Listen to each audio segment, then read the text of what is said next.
Сәлем ханымдар, сіздермен мен Жансая. Бүгін қазан кәуап жасайтын боламыз. Өте керемет тағам. Бір жасағаннан керемет шығады. Еттеріміз осындай қып-қызыл, картошкаларымыз өте әдемі болады. Средний картошкалардың барлығын ашып, турап, осылай қызып тұрған майға екі бетін жасап, қызартып, қуырып аламыз. Осы кезінде картошкаларымыз қызып әдемі болады. Оның түсі менің видеомда көріп тұрғанда мен осылай шықты. Өте керемет. Және осы қызып тұрған майға етімізді салып, етіміздің де екі бетін қызарғанша қуырып аламыз. Жақсылап қызарғанын күтеміз. Және қазан кәуабымызды осылай қуырып алып болған соң, енді біз бұларды қарап тұрғандарыңыздай өте керемет қуырылды.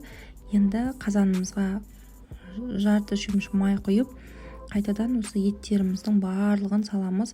Видеода көрсеңіздер, мен ешқандай пияз, картошка, ешқандай пияз, сәбіз қосқан жоқпын.